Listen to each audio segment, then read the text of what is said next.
সবাইকে স্বাগত জানাচ্ছি নিটোল টাটা ২১ রাতের আজকের আয়োজনে। দর্শক, আপনারা যারা নিয়মিত নিটোল টাটা ২১ রাত দেখে থাকেন তারা নিশ্চয়ই ইতিমধ্যেই জানেন যে আমরা এই তীব্র যে তাপপ্রবাহ বা দাবদাহ চলছে তার উপরে আরও একটি পর্ব করেছি এবং আজকে আমরা বসতে চাচ্ছি যে তীব্র এই যে তাপপ্রবাহ বা দাবদাহ এর কারণে আমাদের সার্বিক অর্থনীতিতে কী প্রভাব পড়তে যাচ্ছে সেই আলোচনাটা করব এবং সেই জায়গাটায় আলোচনাটা নিঃসন্দেহে আপনারাও যারা ইতিমধ্যে এই দাবদাহের মধ্যেই তো রয়েছেন, সেখানে যারা ক্ষতিগুলো দেখছেন, আমাদের ফসলের ক্ষতি থেকে শুরু করে আরও নানাবিধ ক্ষতি বুঝতে পারছেন, অনুভব করতে পারছেন, সেই আলোচনাটা করতে চাচ্ছি এবং আলোচনার পুরোটা সময় জুড়ে আমি ফেরদৌসী আহমেদ থাকছি আপনাদের সাথে। আর যাদেরকে পেয়েছি আলাপ করিয়ে দিই শুরুতেই রয়েছেন আমাদের মাঝে ডক্টর জাহাঙ্গীর আলম, কৃষি অর্থনীতিবিদ, এবং সর্বডানে রয়েছেন ডক্টর জামালউদ্দিন আহমেদ, অর্থনীতিবিদ। আপনাদের দুজনকে স্বাগত জানাচ্ছি আজকের এই আয়োজনে। কৃষির জায়গাটা থেকেই যদি জাহাঙ্গীর আলম আপনি একটু শুরু করতেন যে কৃষিতে আসলে কী ধরনের বিরূপ প্রভাব পড়তে যাচ্ছে এই দাবদাহের কারণে। দেখেন, এই প্রচণ্ড দাবদাহ এটা শুধু কৃষি না, সারা অর্থনীতিতে একটা প্রচণ্ড আঘাত করেছে এবং বিরূপ প্রভাব আমরা সবসময় দেখছি। এর একটা সম্ভাবনা হলো এই যে তাতে করে আমাদের মানুষের যে কর্মক্ষমতা সেটা কমে যাবে এবং কাজের দিন কমে যাবে। আপনি যদি বিপণী বিতানে যান তাহলে দেখবেন ঘন্টাটাও কমে যাচ্ছে এবং বিপণী বিতানে যদি যান তাহলে দেখবেন যে কেনাকাটা লোক খুব কম। রাস্তায় যদি বের হন তাহলে দেখবেন যে রাস্তায় জনচলাচল খুবই কম, বাসগুলোতে প্রচুর লোক নাই, সিটগুলো খালি যাচ্ছে। এটা হলো স্বাভাবিকভাবে সব জায়গায় একটা বিরূপ প্রভাব পড়েছে। সবচেয়ে বেশি বিরূপ প্রভাব কৃষিতে, কারণ এখন তো মাঠে ফসল আছে, বিশেষ করে বড় ফসল যেটা আমাদের প্রধান ধান ফসল। ৩৪% ধান উৎপাদিত হয় এই বড় মৌসুমে। তো এখন অনেক ক্ষেত্রে দেখা যায় যে ধান পেকে গেছে, যেটা ধান পেকে গেছে সেটা ধান কাটা শুরু হয়েছে, সেখানে তো মাঠে শ্রমিক থাকতে হচ্ছে, কৃষি শ্রমিকরা মাঠে কাজ করছে। আবার কিছু কিছু ক্ষেত্রে দেখা যায় যেগুলো লেট বড়ু সেগুলো এখন অনেকটাই কাঁচা পাকা অবস্থায় আছে এবং সেখানে ইরিগেশন দিতে হচ্ছে, কিন্তু সেখানে দেখা যায় যে ইরিগেশনের স্তর, পানির স্তর নিচে নেমে গেছে, ঠিকভাবে ইরিগেশন দেওয়া যাচ্ছে না। আরেকটি বিষয় হলো যে এখনই কিন্তু শোনা যাচ্ছে যে বিভিন্ন জায়গায় হিটস্ট্রোকে আমাদের কৃষক মারাও গেছে। তো একটা কষ্টের জীবন, এমনিতে তো কৃষি পেশাটা খুবই কষ্টের, তার উপরে এই প্রচণ্ড দাবদাহ এবং এই প্রচণ্ড রোদ, এতে করে মানুষের কর্মক্ষমতাটা খুবই কমে যাচ্ছে। আরেকটি জিনিস হলো, এটা হলো আমাদের বড় ফসলের কথা আমি বললাম, কিন্তু এখন মাঠে তো শাকসবজি আছে, শাকসবজিতে ইরিগেশন দেওয়া যাচ্ছে না, অনেক ক্ষেত্রে শাকসবজি কাটা ইত্যাদি করা যাচ্ছে না এবং এটা শুকিয়ে যাচ্ছে। এখন 1 মাস লাগবে না, হয়তো 15-20 দিন পরেই প্রচুর আম কাঁঠাল বাজারে আসার কথা। এখন এগুলো পাকা অবস্থায় আসে নাই, এখনও এগুলো বাড়ন্ত অবস্থায় আছে এবং এখানে অনেক আম পড়ে যাচ্ছে, আপনার হলুদ বরণ ধারণ করছে, শুকিয়ে পড়ে যাচ্ছে। আর এটা আপনি মাছের ক্ষেত্রে যদি আসেন, মাছের ক্ষেত্রে দেখা যায় যে আপনার কালচারাল ফিশ যেগুলো পুকুরে এবং অন্যান্য জায়গায় বদ্ধ জলাশয়ে যে চাষাবাদ হয়, সেখানে পানিটা শুকিয়ে যাচ্ছে এবং পানিটা এতই গরম হয়ে যাচ্ছে যে অনেক সময় দেখবেন যে মাছ উপরে ভেসে যাচ্ছে, অনেক সময় মরে যাচ্ছে। আপনার যদি আপনি গবাদি পশু, পাখি মানে হাঁস মুরগি, এই ক্ষেত্রে হিটস্ট্রোকে অনেক ধরনের ক্ষতি হচ্ছে এবং বিশেষ করে রোগের প্রকোপ বেড়ে যাচ্ছে। যখন গরম বেশি থাকে রোগের প্রকোপ খুব বেশি হয় এবং এদের যে উৎপাদন, সেই উৎপাদন কমে যাচ্ছে। শুধু মানে ফসলের মাঠে না, আমাদের কৃষির সার্বিক ক্ষেত্রেই। এবং আপনি শুরুতেই অনেকটা শিরোনাম আকারে সবগুলো মানে কৃষজ যেগুলো রয়েছে সেই জায়গায় সবটাই ছুঁয়ে গেলেন যে কোথায় কোথায় কী ক্ষতি হচ্ছে। আপনার কাছে আমি আবার ফিরব। ডক্টর জামালউদ্দিন আহমেদ, আপনার কাছে একটু আসতে চাই, আর কি কি ধরনের ক্ষতি হচ্ছে আমাদের বা ব্যাপক ক্ষয়ক্ষতির সম্ভাবনাও আছে? অনেকে বলছেন যে যোগাযোগ ব্যবস্থার কথা, বিদ্যুতের উপর অতিরিক্ত চাপ পড়া, সেই জায়গাটায় আর কি কি ক্ষতি হবার সম্ভাবনা সামনের দিনগুলো তো যেগুলো আমাদের দেখতে হবে আর কি? এই যে আপনি ঠিকই ধরেছেন, আসলে অনেকগুলা বিষয় স্যার যেটা বললেন যে কৃষির জি অন্যান্য সেক্টরে যেগুলো, যেমন আপনি ধরেন এখন যে এই হিট স্ট্রোক, এই হিটের যে স্তর এটা অনেক বেশি, বাংলাদেশিরা এটাতে অভ্যস্ত না। নাতিশীতোষ্ণ বলা হইতো 30 সেন্টিগ্রেডের উপরে উঠা আমরা অভ্যস্ত না, আমাদের অভ্যস্ত না, এটা নর্মাল লাইফের পার্ট না।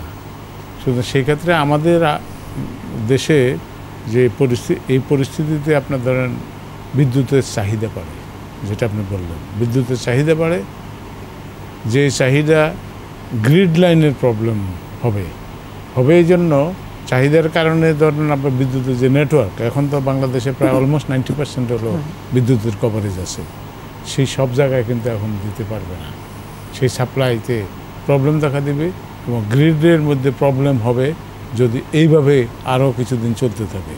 তার গ্রিড লাইন কন্ট্রোল করে জেনারেশন, বিদ্যুৎ জেনারেশন, তারপরে হলো গ্রিডে ঢুকে, গ্রিড থেকে ডিস্ট্রিবিউশন লাইনে যায়, 3টা স্তর। সেই 3টা স্তরের মধ্যে সমন্বয়হীনতা বিদ্যুৎ বিভাগ অনেক করবে। না, সেক্ষেত্রে লোডশেডিং যেটা লোডশেডিং হবে, হ্যাঁ লোডশেডিং হবে, এখন তো হবেই। লোডশেডিং হলে শিল্প ক্ষেত্রে উৎপাদনে শিল্পের ক্ষতি অফকোর্স, এটা কৃষির উৎপাদনেরও ক্ষতি হবে। এবং টাইম মতন যদি আপনি ইটা না দিতে পারেন, যেমন আমের কথা বললো, আমের যদি আপনার বৃষ্টিটা না হয় এখন, তাহলে হবে কি, এটা তো আর আমি পানি জমির মধ্যে আমরা যেভাবে পানি দেই, আম গাছে তো আমি পানি দিতে পারি না, আমাদের এখানে অভ্যাস এটা নাই, তাহলে ওই আমগুলো কিন্তু ম্যাচিউর হবে না। এটা তো তাদের একটা লাইফ সাইকেল আছে, সেই লাইফ সাইকেলে আপনার এটাতে প্রভাব পড়বে।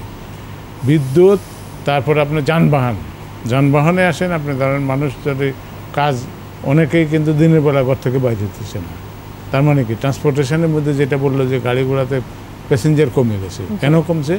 গরমের জন্য তারা বার হতে পারতেছে না। তাহলে ওই যেই লোকটা গাড়ি চালক মালিক, তাদের যে গাড়ি চলাটা সেখানে এটা স্লো হয়ে যাবে, অলরেডি হয়ে গেছে। তো সেই ক্ষেত্রে সেখানেও কিন্তু ট্রান্সপোর্টেশনের যখন প্রবলেম হলে, তখন ট্রান্সপোর্ট দিয়ে, যেই সমস্ত ট্রান্সপোর্ট দিয়া আপনি মাল ক্যারি করতেছেন, খাদ্য জাতীয় জিনিস, পেট্রোলিয়াম প্রোডাক্ট, তারপর অন্যান্য জিনিস, এগুলো যখন আপনি এখান থেকে এক সিটি থেকে আরেক সিটিতে নেবেন, তখন কিন্তু এটার ভাড়া বেড়ে যাবে, যারা রিস্ক নিয়ে যাবে, আর যারা যাইতে চায় না, জীবনে ঝুঁকি নিয়ে যাইতে চায় না এই গরমের মধ্যে, তখন আপনার সেটাও একটা ক্রাইসিসের, পরিবহন ব্যয় বাড়বে, এটা আপনি বলছেন। ব্যয় বাড়ার সুযোগ বেশি, কারণ হলো তাতে সুযোগ পাইলে তো লোকে দাম বাড়াই দেবে, এটা তো সে রিস্ক নিতেছে, এই গরমের মধ্যে গাড়ি চালায় আসতেছে, তখন তার রেট হাই হবে। তো সব মিলে তারপরে আপনার যে সমস্ত জায়গায় কোল্ড স্টোরেজ আছে, সেখানে যদি বিদ্যুৎ না থাকে, তাহলে ওখানে জিনিসপত্র নষ্ট হয়ে যাবে। কৃষিজ পণ্য অনেকগুলোই আমাদের কিন্তু পচনশীল, এবং সেইখানে যেমন টমেটোর যে ইয়ের মধ্যে রাখে, আপনার কোল্ড স্টোরেজে রাখতেছে, সেখানে যদি বিদ্যুতের সরবরাহ না থাকে, air condition will not work. এটা এয়ার কন্ডিশন যদি কাজ না করে, তাহলে এটা তো ওই তাপমাত্রাও বেড়ে যাবে, ওখানে বাড়লে এটা নষ্ট হয়ে যাবে। এবং ফিশারিজ, মাংস জাতীয় জিনিস, এগুলোও কিন্তু আপনারা অনেকে স্টোরেজ করে রাখে। তো এগুলা এক্সপোর্টেবল অনেকগুলো প্রোডাক্ট আছে, ফার্মাসিউটিক্যাল প্রোডাক্ট, কতগুলো একটা হিউমিডিটির লেভেলের উপরে গেলে তখন কিন্তু আপনি এটাকে ঠিক থাকবে না, তার যে কার্যকারিতা, ওষুধটার কার্যকারিতা, ফার্মাসিউটিক্যাল প্রোডাক্টগুলোতে যদি আপনি ঠিক মতন ওই প্রপার টেম্পারেচারে না রাখতে পারেন, এই মুহূর্তে এটা ডিফিকাল্ট। এবং দেখা যায় 47 ডিগ্রি জন্য বা 44 ডিগ্রি সেন্টিগ্রেডের জন্য আমাদের বাসা বাড়িতে যে সমস্ত রেফ্রিজারেটরগুলো আছে, এটা ইঞ্জিনিয়াররা আরও ভালো বলতে পারবে, এবং এদের যে ক্যাপাসিটি আমাদের এখানে অ্যাভারেজ একটা হিটের টেম্পারেচারের একটা হিসেব নিয়েই তো ওই জাতীয় জিনিস ইম্পোর্ট করে নিয়ে আসে। এখন ধরেন আপনার ওই লেভেল থেকে যদি একটু উপরের লেভেলে উঠে তাপমাত্রা, তখন কিন্তু ওই সমস্ত জায়গায়ও ক্ষতি হওয়ার সম্ভাবনা আছে। মানে ওষুধ শিল্পের কথাও আপনি বললেন, আমরা যে রপ্তানি করি, সেই ক্ষেত্রে কি কোনো ধরনের বাধা পড়বে? রপ্তানিতে, গার্মেন্টস ইন্ডাস্ট্রিতে যে সমস্ত লোকেশনে গার্মেন্টস ইন্ডাস্ট্রিগুলো আছে, সেই সমস্ত জায়গায় বিদ্যুতের যদি প্রবলেম হয়, এই কারণে তো বিদ্যুতের প্রবলেম হওয়ার সম্ভাবনা আছে, এবং যদি হয় তাহলে ওদের প্রোডাক্টিভিটি কমে যাবে, সেখানেও আপনার তারপরে যেন শিক্ষা প্রতিষ্ঠান যে বন্ধ করে রাখতেছি আমরা, এটাও তো আমাদের একটা বিরাট লস। শিক্ষা প্রতিষ্ঠানে বন্ধ করে যে বাচ্চাদের স্কুল কোভিডে 2-3 বছর গেল, এখন আবার এটা নিয়ে আমরা এটার মধ্যে পড়ছি। তো এটা তো কতদিন থাকবে? এখন যত তাড়াতাড়ি নর্মাল সিস্টেম আমরা আসতে পারি, দ্যাটস বেটার। এবং সেটা যদি না হয় তাহলে কিন্তু ইকোনমি উইল সাফার, অর্থনীতিতে কিন্তু এটার ইয়ে পড়বে। মানুষের যে প্রোডাক্টিভিটি মূলত হলো শ্রমিক যারা কলকারখানায় কাজ করে, তারা তো সবাই আর এয়ার কন্ডিশন ইয়েতে কাজ করে না, এবং সেখানে তার কাজ করতে এখন তো ধরেন আপনি এই গরমে এখানে তাদের জন্য কাজের প্রোডাক্টিভিটি কমে যাওয়ার সম্ভাবনা আছে। এবং সেটা আমাদের এক্সপোর্ট লেড যে এক্সপোর্টের যে টাইম টার্গেট ফুলফিল করতেও দেরি হতে পারে যদি এটা কন্টিনিউয়াসলি 15 দিন 20 দিন বা 1 মাসের মতন থাকে। তো এটা কিন্তু একটা বিরাট একটা বাংলাদেশের ডক্টর জামালউদ্দিন আহমেদ, যোগাযোগ ব্যবস্থার ক্ষেত্রে এখন দেখলাম যে সামাজিক যোগাযোগ মাধ্যমে এই ছবিগুলো এসেছে যে রাস্তার পিচ গলে যাচ্ছে, এবং অনেকে বলছে যে ভালো মানের যদি সেই বিটুমিন সহকারে ব্যবহার করা হতো তাহলে এইটা গলবার কথা ছিল না এই 40 ডিগ্রি তাপমাত্রায় আরও, কারণ ওটা গলতে আরও অনেক বেশি লাগে।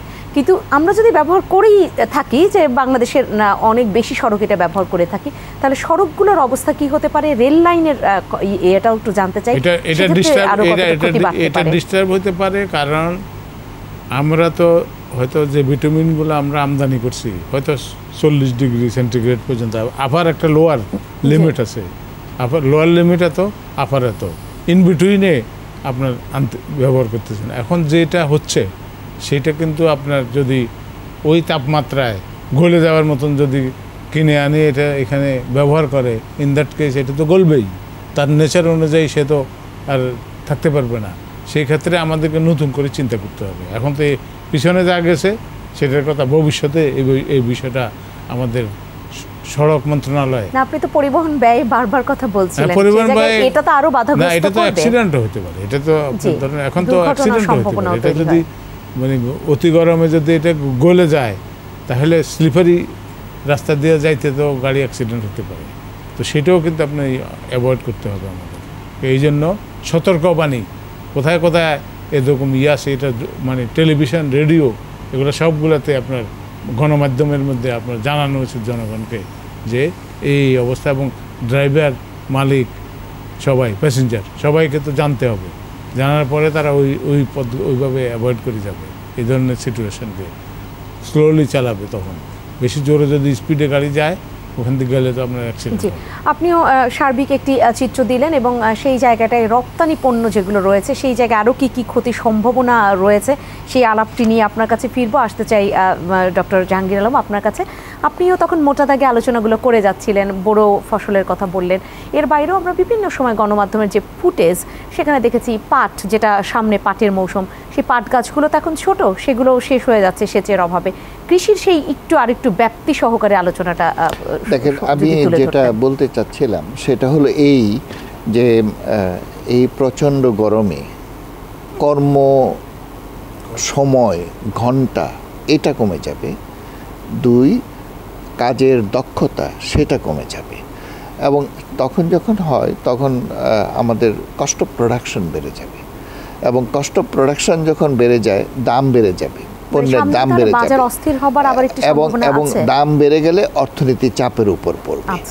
এটা হলো একটা মোটা দাগে একটি বিষয় যেটা আমরা ধরে নিতে পারি। আরেকটি বিষয় হলো যে এটা বাংলাদেশে শুধু না, সারা বিশ্বে কিন্তু এবার আবহাওয়া একটা খুবই চরম ভাবাপন্ন হবে, এটাই পূর্বাভাস। এবং আমরা যেটা দেখছি ফিলিপিনে প্রচণ্ড খরায় মাঠ ফেটে চৌচির হয়ে গেছে, তারপরে আফ্রিকার বিভিন্ন দেশে প্রচণ্ড খরা, মাঠ ফেটে চৌচির হয়ে গেছে, ফসল নষ্ট হয়ে গেছে। অপরদিকে আপনার রাশিয়া, চীন এবং পাকিস্তানে প্রচুর বৃষ্টি হয়েছে এবং সেখানে বন্যা হয়ে গেছে। তো একদিকে প্রচুর বন্যা, অন্যদিকে প্রচণ্ড গরম। তো এই অবস্থায় আমাদের কৃষির ক্ষতি হচ্ছে, সারা বিশ্বের কৃষি ক্ষতিগ্রস্ত হচ্ছে, এবং এই যখন ক্ষতিগ্রস্ত হয় তখন উৎপাদন কমে যায়। উৎপাদন যখন কমে যায় এটা তখন স্বাভাবিকভাবেই বৈশ্বিক উৎপাদন খরচ বেড়ে যাবে এবং দাম বেড়ে যাবে। তো এই দাম যখন বেড়ে যায় তখন আমাদের মতো যে দেশগুলো অনেকটাই আমদানি নির্ভর, খাদ্যপণ্য থেকে শুরু করে আমরা অনেক কিছুই আমদানি করি, তো আমাদের এখানের মধ্যে কিন্তু আমদানি খরচ অনেক বেড়ে যাবে। কাজে এমন একটা পরিস্থিতিতে আমরা যেটা দেখছি যে এই যে পাটের কথা বললেন, গত 2 বছর কিন্তু পাটের আমাদের যে বাইরে যে আমরা রপ্তানি করছি সেটার অবস্থা ভালো না, কমে গেছে।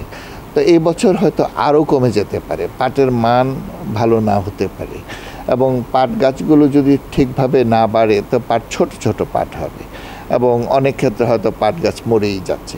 তো এখানে আমাদের যে রপ্তানি একটা প্রধান রপ্তানি ফসল পাট, এটা আমাদের খুবই ক্ষতিগ্রস্ত হতে পারে।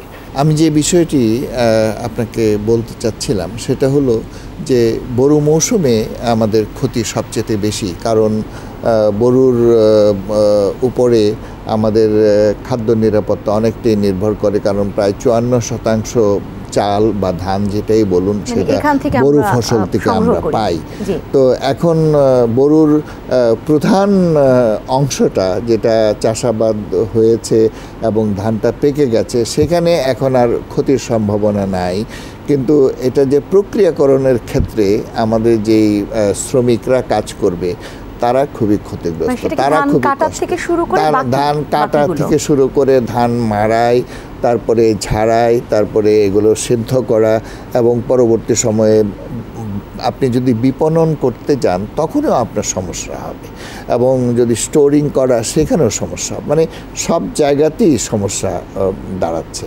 আর বিশেষ করে যে ধানটা এখনো পাকে নাই এবং যে লেট, এটা খুবই বেশি ক্ষতিগ্রস্ত হওয়ার সম্ভাবনা আছে। কোনো ক্ষেত্রে দেখা যাচ্ছে যে ধানগুলো পাকার আগে ধানগুলো শুকিয়ে যাচ্ছে, এবং যখন শুকিয়ে যায় তখন চিটা বেশি হয়ে যায়, ধানটা চিটা বেশি হয়, কাজে ফলনটা কমে যায়, এবং ফলন যদি কমে যায় স্বাভাবিকভাবেই আমাদের যেই মোট টার্গেট ধান উৎপাদনের বা চাল উৎপাদনের যে টার্গেট, সেই টার্গেটটা আমাদের পুরা হবে না, এবং সেটা হলে আমাদেরকে বাইরে নির্ভর করতে হবে, বিদেশে আমদানির উপর নির্ভর করতে হবে। যে কথাটা আপনাকে বলছিলাম যে সারা বিশ্বে এখন এবার খাদ্য নিরাপত্তাহীনতা আমরা ধারণা করছি, কারণ সারা বিশ্বেই এই যে চরম আবহাওয়ার কারণে কোথাও বন্যা, আবার কোথাও খরা, এই কারণে উৎপাদন খুবই বিঘ্নিত হবে, এবং সেই কারণে আমরা যে বহির্বিশ্ব থেকে যে আমদানি করব একটা রিজনেবল প্রাইসে, সেটা হয়তো সম্ভব হবে না। আরেকটি বিষয় আমি আপনাকে বলি যেটা খুবই ক্ষতিকর হবে, আমাদের পানির সমস্যা খুবই বেড়ে যাচ্ছে, কারণ গ্রামাঞ্চলে এখনও মানুষ পুকুরের পানির উপর অনেকটাই নির্ভরশীল, আর যেই নলকূপের পানি যেটা গ্রামের মানুষ খায় সেই পানির স্তরটা অনেক নেমে গেছে, এখন শোনা যাচ্ছে নলকূপে পানি ওঠে না। তো একদিকে আপনার পুকুরের পানি শুকিয়ে যাচ্ছে এবং গরম, আরেক দিক দিয়ে হলো যে আপনি নলকূপ থেকে ভালো পানি পাচ্ছেন না, এতে খাবার পানির খুব একটা দারুণ সমস্যা হচ্ছে, এবং শুধু খাবার পানি না, পরিবেশটাই বিনষ্ট হয়ে যাচ্ছে, এবং যে কারণে রোগ শোক ইত্যাদি বেড়ে যাচ্ছে। একদিকে মানুষের রোগ শোক যখন বেড়ে যায় তখন হিউম্যান ডেভেলপমেন্ট নিয়ে আমরা যখন কথা বলি তখন চিকিৎসার উপরে খুবই গুরুত্ব দেওয়া হয়, গ্রামে তো চিকিৎসার অভাব খুবই একটু জেনে নেই যে এই বাড়ন্ত তাপে ফসলের যে নানান ধরনের যে রোগবালাই, সেই জায়গাটা বাড়তে পারে কিনা? ফসলের রোগবালাই, ফসলের বিভিন্ন রকমের বালাই এখানে দেখা দিতে পারে, বিশেষ করে পোকার আক্রমণ হতে পারে।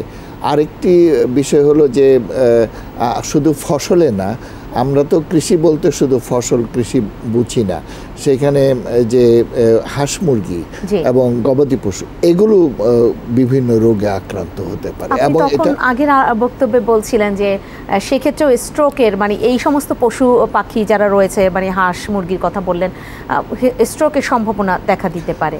স্ট্রোকের সম্ভাবনা দেখা দিতে পারে, ইতিমধ্যেই বিভিন্ন মড়ক লেগে যাচ্ছে, কোথাও মড়ক লেগে যাচ্ছে।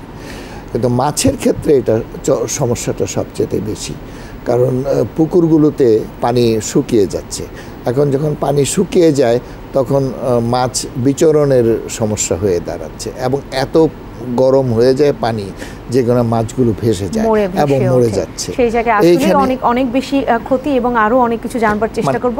বিরতির সময় হয়েছে, আমি বিরতি নিয়ে ফিরছি। সম্মানিত দর্শক, নিটোল টাটা 21 রাতের সময় হয়েছে একটা ছোট্ট বিরতির। আরও অনেক আলোচনা নিয়ে ফিরতে চাচ্ছি অল্প সময়ের মধ্যেই। আমাদের আলোচনার সাথে থাকবেন।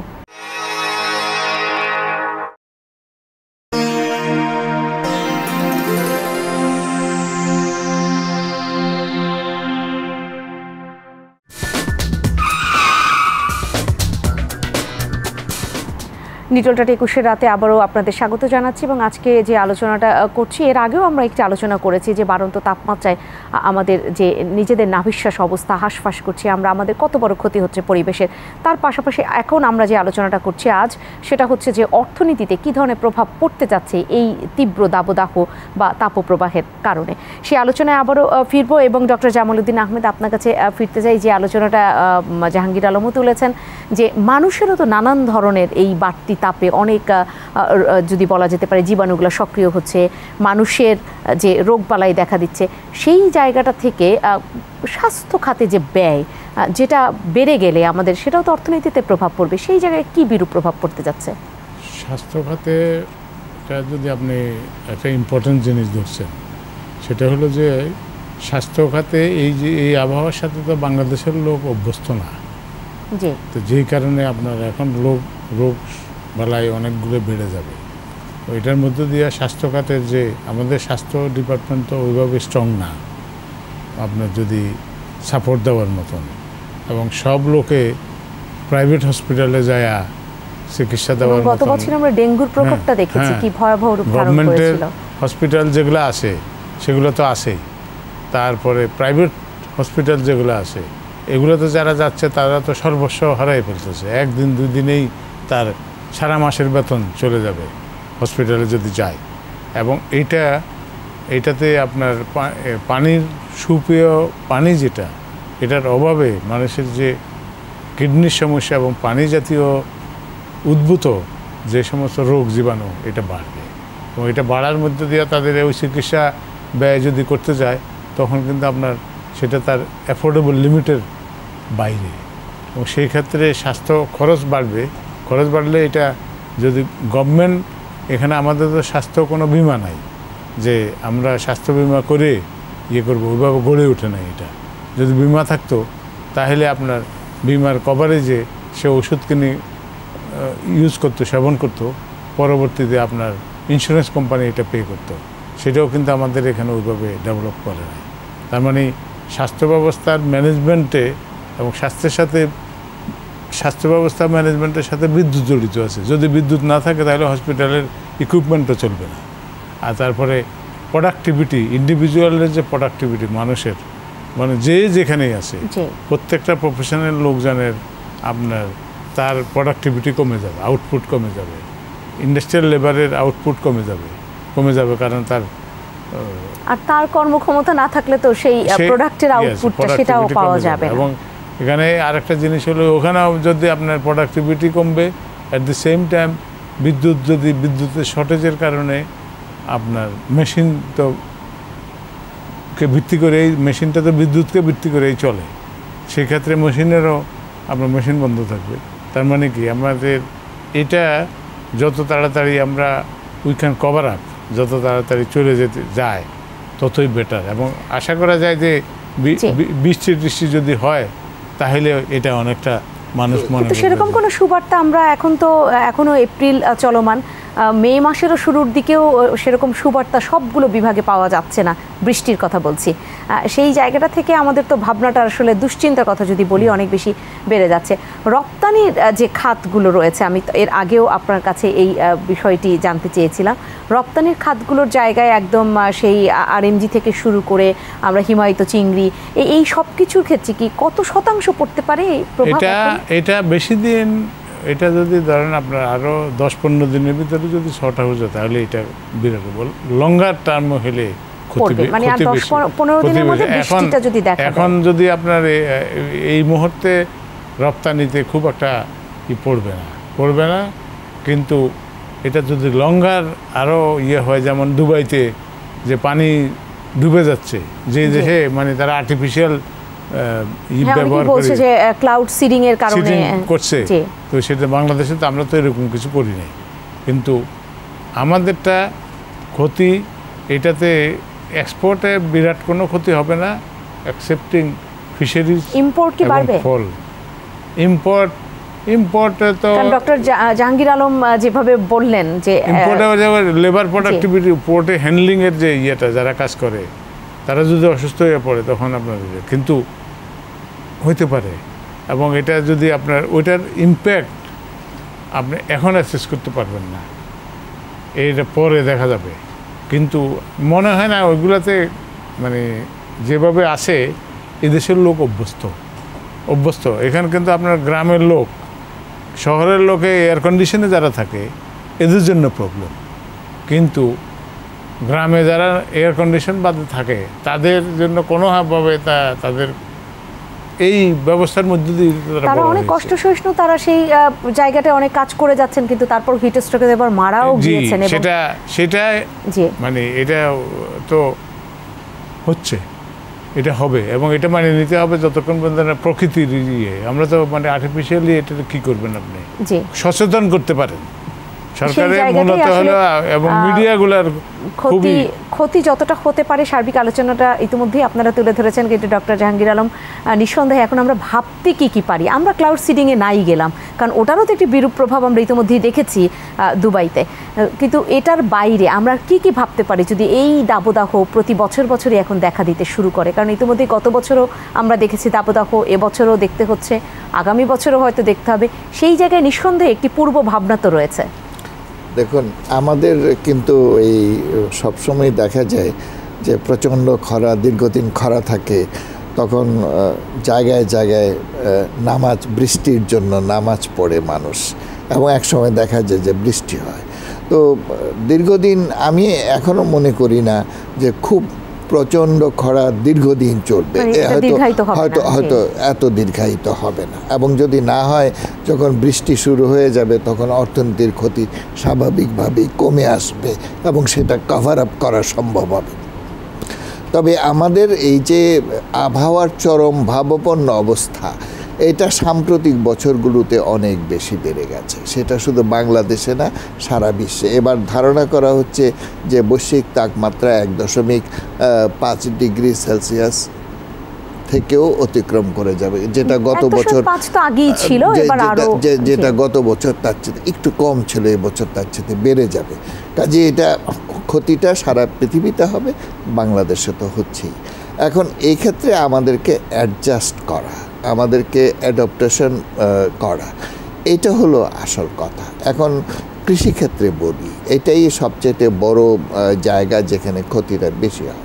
তো আমাদের এখন উচ্চ তাপ সহিষ্ণু ভ্যারাইটি উদ্ভাবন করা দরকার। প্রচলিত যে গবেষণা আছে তার চেয়ে বাইরে এসে আমাদেরকে যে বড়ু ফসল থেকে শুরু করে শাকসবজি, ফলমূল সব কিছুতেই যে উচ্চ তাপ সহিষ্ণু ভ্যারাইটি উদ্ভাবন করা এবং সেটা কৃষক পর্যায়ে ছড়িয়ে দেয়া এবং কৃষক পর্যায়ে এটাকে খাপ খাওয়ানো, এইটা হলো সবচেয়ে বড় কথা। এবং সেই জায়গায় আমাদের দক্ষিণ অঞ্চলে, বাংলাদেশের সেই দক্ষিণ অঞ্চলে যে লবণ সহিষ্ণু জাত যেগুলো ধানের কথা বলা হচ্ছে, কারণ সমুদ্রের পানির সেটাও দেখা যাচ্ছে যে পানির উচ্চতা বৃদ্ধি পেয়ে যাচ্ছে, কারণ নদীর পানি যেহেতু কমে যাচ্ছে, সেই জায়গায় সমুদ্র পানি, নোনা পানিটা ঢুকে পড়ছে, সেখানে কতটা কাজ হচ্ছে এখন? দেখুন, আমাদের দক্ষিণাঞ্চলের সমুদ্রের লোনা পানি সহিষ্ণু এবং বেশ কিছুদিন খানিকটা পানি থেকে যায়, এ ধরনের ক্ষেত্রে কচরা লাগা অবস্থায় এইগুলোতে আমাদের যে নতুন নতুন ভ্যারাইটি উদ্ভাবিত হয়েছে এগুলো বেশ কার্যকর। বিশেষ করে দক্ষিণাঞ্চলের জন্য এটা অনেকটাই কাজ করছে, কিন্তু উত্তরাঞ্চলে যে প্রচণ্ড খরা, সেক্ষেত্রে যে খরা সহিষ্ণু জাত এটা এত বেশি এগিয়ে যায় নাই। তো আমাদেরকে খরা সহিষ্ণু জাতের উপরে গবেষণা কি হচ্ছে এগুলো নিয়ে গবেষণা হচ্ছে। আমাদের তো অনেকগুলো গবেষণা প্রতিষ্ঠান আছে, সবগুলো কৃষি গবেষণা প্রতিষ্ঠানই এই নিয়ে একদিকে যেমন আমাদেরকে লবণাক্ততা সহিষ্ণু জাত উদ্ভাবন করার চেষ্টা হচ্ছে, পানি যদি উঠে তাহলেও যাতে বেঁচে থাকে সেটার জন্য চেষ্টা করা হচ্ছে। অপরদিকে উত্তরাঞ্চলে যে প্রচণ্ড খরা হয়, তো সেই খরায় যাতে করে ফসল নষ্ট না হয় এবং এই খরা সহিষ্ণু জাত উদ্ভাবনের চেষ্টা করা হচ্ছে। এখন কথা হলো যে যেটা জামালউদ্দিন সাহেব বললেন যে আমরা তো সাধারণত 40 ডিগ্রি সেলসিয়াসের নিচে যে তাপমাত্রা, সেটার জন্য আমরা অনেকটা পরিকল্পনা এখনো সেখানে আটকে আছে। কিন্তু আমরা যে এখন যে 42-43% ছাড়িয়ে যাচ্ছে, হয়তো 45% পর্যন্ত পূর্বাভাস আছে, এই পর্যন্ত হতে পারে। এত বেশি যদি তাপমাত্রা উঠে যায় তাহলে তো আমরা এর জন্য তৈরি না। কৃষি বিভাগ কি মাছের ক্ষেত্রে ভেবেছে যে তাপমাত্রা 45 উঠলে মাছের তো প্রচণ্ড ক্ষতি।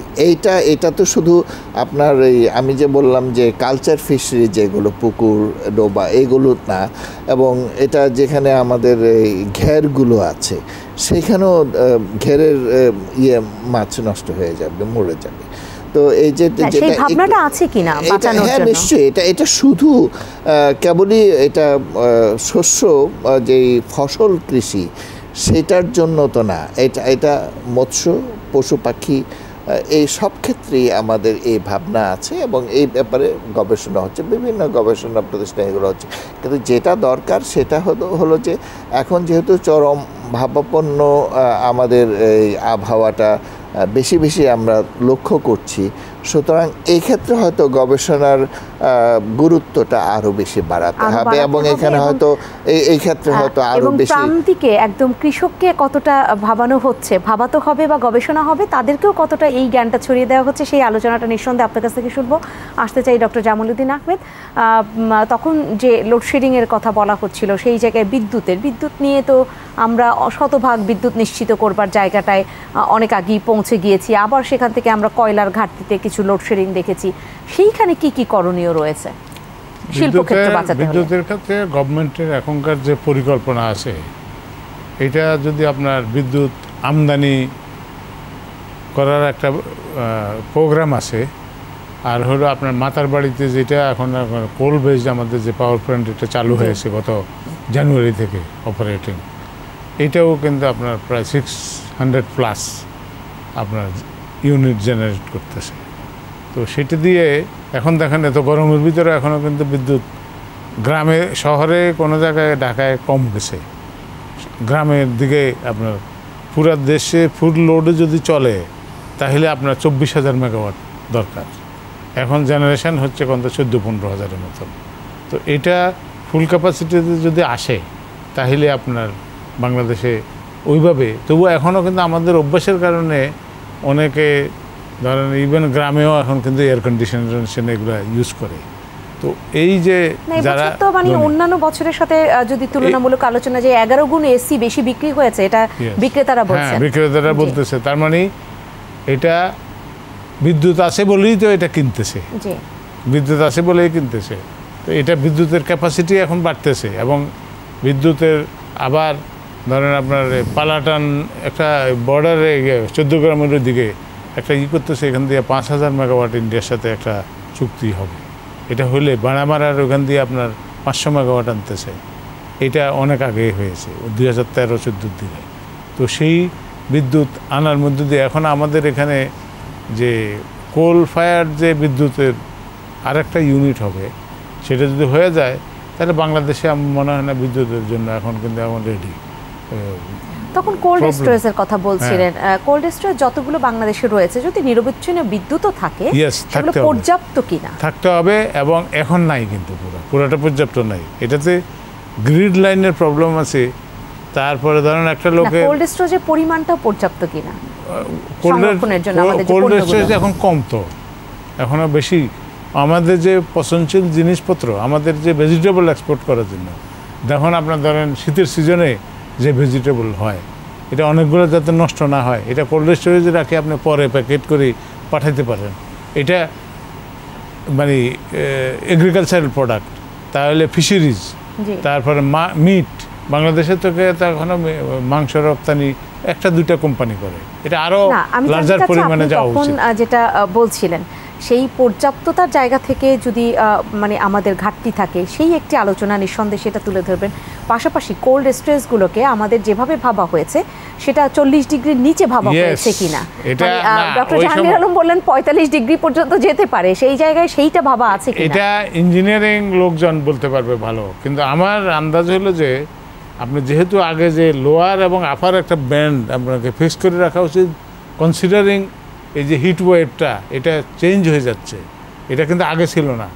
তো সেই ক্ষেত্রে আমাদেরকে ওইটা কিন্তু ভবিষ্যতে আমাদের যে সমস্ত প্রজেক্টগুলো হবে, এখন পুরানগুলোতে যেভাবে আছে পুরানগুলোকে আপডেট করতে হবে, আবার ভবিষ্যতে যদি কোনো পরিকল্পনা যারা তৈরি করতেছে ইন দ্যাট কেস তাদেরকে সেটা বিবেচনা করেই ওই এটা লেভেলটা একটু উপরে রাখতে হবে। 50 ডিগ্রি সেন্টিগ্রেড নিয়ে নিচের দিকে হয়তো 30 পর্যন্ত রাখলাম, তাহলে ইন বিটুইনে থাকলে ইউ ক্যান, সেটা আমাদের ভাবতে হবে। আর ডক্টর জাহাঙ্গীর আলম নিঃসন্দেহে যুক্ত করবেন, পার্শ্ববর্তী দেশ ভারতে তো অনেক তাপমাত্রা এবং তারা বিভিন্ন রাজ্যে তো এর ব্যবস্থাপনা করে থাকে, সেই জায়গায় আমরা তো নিঃসন্দেহে চাইলেই হয়তো পারবো যদি চিন্তা করি। আমার এখানে একটি বিষয় যে আমরা ন্যাচারালি কিভাবে এটাকে মোকাবেলা করতে পারি, এই জিনিসটা খুব ভাবতে হবে। দেখেন, আমাদের শহরে লোডশেডিং খুবই কম, কিন্তু গ্রামাঞ্চলে লোডশেডিং বেশি, এবং সেখানে অনেক সময় প্রচণ্ড রোদের তাপ যখন থাকে তখন কষ্ট হয়, মানুষের খুবই কষ্ট হয়। তো আগে যে গাছপালা যত বেশি ছিল, আজকাল কিন্তু তত গাছপালা নাই। তার কারণ হলো যে গাছপালা মানুষ কেটে ফেলে, এবং নতুন করে যে গাছপালা লাগানো এইটা আর হয় না। কাজেই আমাদের বোধহয় এই যে ন্যাচারাল যে অ্যাডাপ্টেশন পদ্ধতি, প্রাকৃতিক সমাধান এটা হয়তো খুঁজতে হবে। কারণ গ্রামে মানুষ অনেক সময় খালি গায়ে বাইরে দাঁড়ায়, যদি গাছের ছায়ায় দাঁড়ায়, বাতাস থাকে, তাহলে এই কষ্টটা প্রচণ্ড দাবদাহ তারা অনুভব করে না। তো ওইটা আমাদেরকে খুঁজতে হবে। আরেকটি জিনিস হলো যে আমরা এর আগেও আমরা শুনলাম জামালউদ্দিন সাহেব বললেন যে আমাদের যে ইলেকট্রিসিটির সাপ্লাই সেটা বাড়াতে হবে, এবং বাড়ানোর প্রচেষ্টা চলছে। যদি 24,000 মেগাওয়াট যদি আমরা উৎপাদন করতে পারি বা বাইরে থেকে যদি আমদানি করতে পারি, তাহলে আমাদের এই সমস্যাটা তত অনুভূত হবে না। কিন্তু এর পাশাপাশি যে আমাদের যে ন্যাচারাল যে সমাধান, এই দিকটার উপরে গুরুত্ব দিতে হবে, বিশেষ করে গ্রামাঞ্চলে। আরেকটি বিষয় আমি যেটা বলতে চাচ্ছিলাম যে ওই সময় যে আমাদের নতুন ভ্যারাইটি, কৃষিক্ষেত্রে নতুন ভ্যারাইটি আমাদেরকে উদ্ভাবন করতে হবে, এবং এটা শুধু আমাদের ফসলের ক্ষেত্রে না, আমাদের পশু পাখি, মাছ, এই ক্ষেত্রেও আমাদের একটু উচ্চ মাত্রায় তাপ যখন হয় সেটা সয়ে যেতে পারে, এইরকম ভ্যারাইটি আমাদের, এবং এটা উদ্ভাবন করা খুব কষ্টকর না, কিন্তু এটা সময় লাগবে, এবং এর জন্য বিনিয়োগ বাড়াতে হবে। গবেষণার ক্ষেত্রে বিনিয়োগ বাড়াতে হবে, গবেষণা করলে হবে না, এটা তো ছড়িয়ে দিতে হবে, প্রান্তিক পর্যায়ে কৃষকের কাছে যেতে হবে, এবং সেটার জন্য যে আমাদের সম্প্রসারণ তৎপরতা, সেই সম্প্রসারণ তৎপরতা বাড়াতে হবে। কাজে একদিকে আমাদের গবেষণায় বিনিয়োগ করতে হবে, অপরদিকে আমাদের সম্প্রসারণের উপরও বিনিয়োগ বাড়াতে হবে, এবং সেটা যদি করতে পারি, এই ধরনের সমস্যা সবসময় আসে, এবং ইমার্জিং প্রবলেম আমরা সবসময়ই ফেস করি, এবং তার জন্য আমরা ওইভাবে গবেষণাও করি, এবং সেটা সমাধান আমরা খুঁজে পাই, এবং এটা সমাধান খুঁজে পাওয়া সম্ভব, কিন্তু তার জন্য আমাদের কিছু সময় অপেক্ষা করতে হবে, এবং তার জন্য সর্বশক্তি দিয়ে আমাদেরকে এইভাবে কাজ করে যেতে হবে। কারণ এটা তো আসলে প্রাকৃতিকভাবে যেটা হচ্ছে, যদিও মনুষ্য সৃষ্ট কারণেই হয়তো প্রকৃতি এতটা বিরূপ আচরণ করছে, কিন্তু তারপরও সমাধান নিঃসন্দেহে মানুষই আবার বের করতে পারবে। ডক্টর জামালউদ্দিন আহমেদ, আপনি কি বলবেন? আপনাকে শুনে নিয়ে আজকে আয়োজন শেষ করব। এটা আমাদের দেশের লোক, আমি বিশ্বাস করি এটা সহ্য করার ক্ষমতা হবে, এবং এরা কষ্ট সহিষ্ণু জাতি, এবং সেখানে আপনার ধরেন তাদের ফ্যাসিলিটিসগুলো, মেডিকেল ফ্যাসিলিটিস, তারপর আদার ফ্যাসিলিটি, ওষুধ এগুলা, এবং এটা সম্বন্ধে এটা যে ক্ষতিকারক দিক, এটা সবাইকে যে সচেতন করে, তাহলে সে তার ওয়ার্কিং টাইমটা ওইভাবে ফিক্স করে নেবে যে রিভার্স করবে, কিন্তু কাজ যাতে বন্ধ না থাকে, কাজটা। তার মানে একটা এই জায়গাটায় মানুষ অ্যাডাপ্ট করে যাবে এটা বলছেন। আরেকটি আগাম বার্তাও তো নিঃসন্দেহে এই এত তীব্র গরম দিয়ে যাচ্ছে, কারণ আমরা তো দেখি যে এরকম প্রচণ্ড দাবদাহের পর আবার ভয়ঙ্করভাবে যদি বলি সাইক্লোন, সেগুলো ধেয়ে আসে। সেই জায়গাটায় মানুষ সতর্কতা কি অবলম্বন করতে পারে? সেটার জন্য রেডি থাকা উচিত। তো আমরা তো আপনার দুর্যোগ প্রবণ দেশ, বন্যা, খরা, তারপরে ঘূর্ণিঝড়, এই সবগুলা মরার উপরে খাড়ার গাছ যতগুলো আছে, এটা পার করেই তো বাংলাদেশ প্রায় 53-54 বছরে এসে দাঁড়াইলো। বাট এগুলোর জন্য রেডি থাকতে হবে, আমাদেরকে প্রস্তুত থাকতে হবে এবং সতর্ক থাকতে হবে। এখানে কিন্তু আপনার মিডিয়া, ইলেকট্রনিক মিডিয়া, সারা বাংলাদেশে বিদ্যুৎ থাকার কারণে প্রত্যেকটা জায়গায় টেলিভিশন আছে। আপনারা যদি এগুলোর উপরে প্রচার করেন যে কিভাবে মানুষের জীবন ব্যবস্থা, ডাক্তারদেরকে নিয়ে কী খাবে, কোন পানি করলে আপনার ব্যবহার করলে তাদের ক্ষতিকর হবে, এগুলা কিন্তু উপদেশমূলক, যে শিক্ষামূলক, এই জিনিসগুলো প্রচার হওয়া উচিত টেলিভিশন। সাময়িক ক্ষতির সম্ভাবনা তৈরি হয়, কিন্তু সেই বিরূপ পরিস্থিতিতে আসলে টিকে থাকাটাই বড় কথা। টিকে থাকতে পারলে, সেটা হোক মানুষ কি হোক, সেটা একদম কৃষজ কোনো পণ্য, তাহলেই হয়তো এগিয়ে যেতে পারবো। অসংখ্য ধন্যবাদ জানাচ্ছি ডক্টর, শুরুতে ধন্যবাদ জানাচ্ছি ডক্টর জামালউদ্দিন আহমেদ আপনাকে, এবং সেই সাথে ডক্টর জাহাঙ্গীর আলম আপনাকে অসংখ্য ধন্যবাদ জানাচ্ছি। সম্মানিত দর্শক, আপনারা যারা ছিলেন আজকের এই আয়োজনে, আপনাদেরকেও ধন্যবাদ, কারণ এই আয়োজন আপনাদের জন্যই। এবং আমরা এই যে গণমাধ্যমের কথা বলা হলো সবশেষে, ডক্টর জামালউদ্দিন আহমেদ বললেন, সেই জায়গাতে গণমাধ্যম কর্মী হিসেবে আমরাও এই আয়োজনগুলো সাজিয়ে থাকি, যাতে সবাই মিলে টিকে থাকতে পারি বিরূপ একটি পরিস্থিতিতে।